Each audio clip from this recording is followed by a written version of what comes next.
was cool. Made me. Hi everyone, welcome to Tech News Today. It's Friday, the 8th of May, 2020. Man, is it a slow news day today. I've had to scrape the bottom of the barrel, see what we can find. It's not great, I'll be honest. All right, let's get into it. First up is a article from iMore. Apple Watch and iPhone will soon share your health data with first responders. Only if you want them to, though. So, there's that. This is good. I think this is a good thing. I've had some loved ones close to me utilize the Apple Watch when they've been not well, and they've used the emergency SOS feature on Apple Watch, and it's worked really, really well. And it lets all the parties know that the next of kin or whoever's been set up in your thing. What's it called?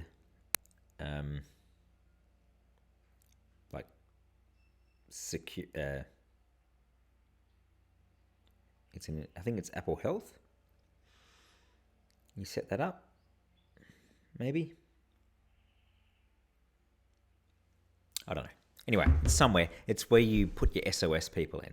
So if you have a fall, depending on what settings you've got on the watch, it will then automatically let them know that the emergency, either that you've fallen and then you can be contacted, or it will also call the emergency responder, the emergency responder in your country.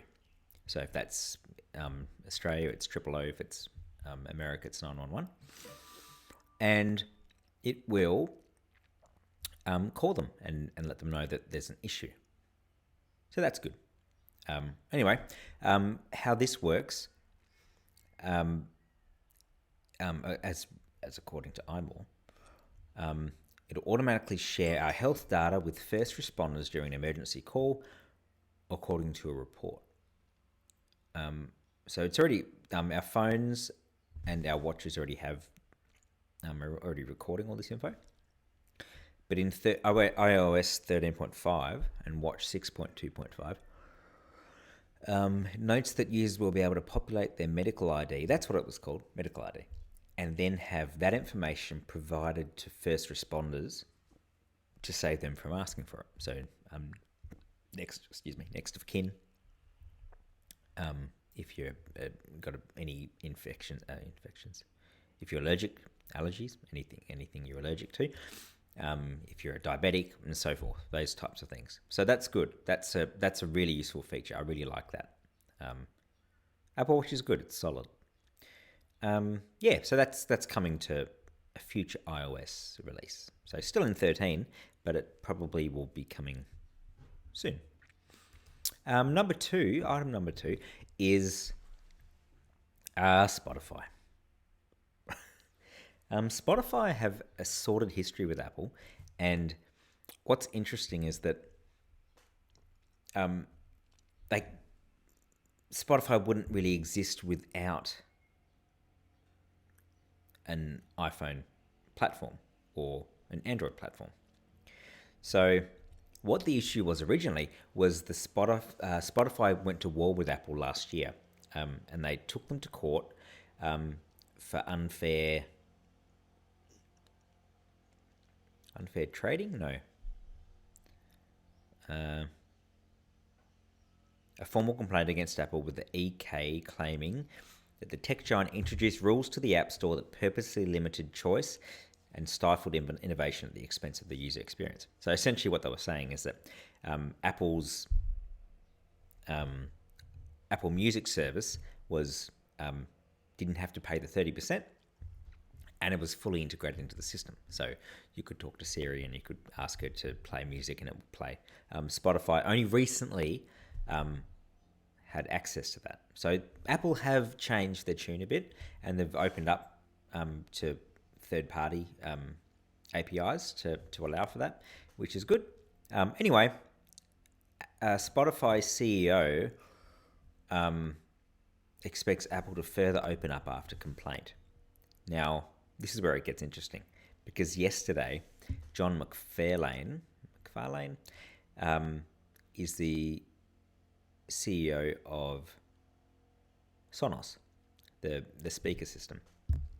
He's shot out back against Spotify and said, "Solid irony here. Having worked closely with both Apple and Spotify, I would say it's significantly more difficult to work within Spotify's closed ecosystem than Apple's."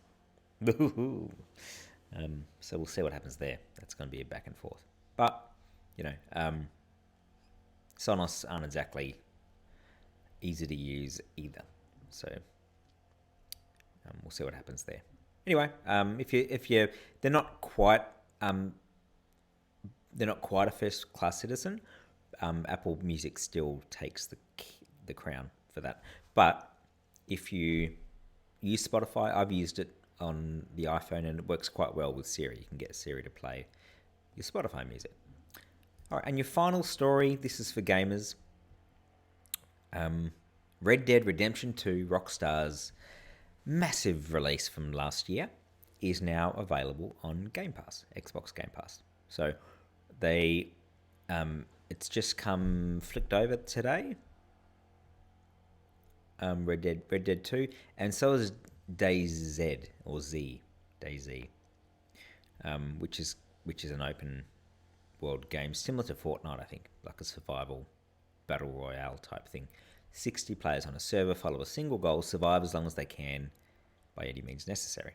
So we'll have to check that one out, see how good that is. Anyway, so Red Dead 2, if you haven't played it, it is an awesome game. Really good. Very well, very much worth it. Massive download. It's like a 90 gig or something. So probably delete all your COD games first.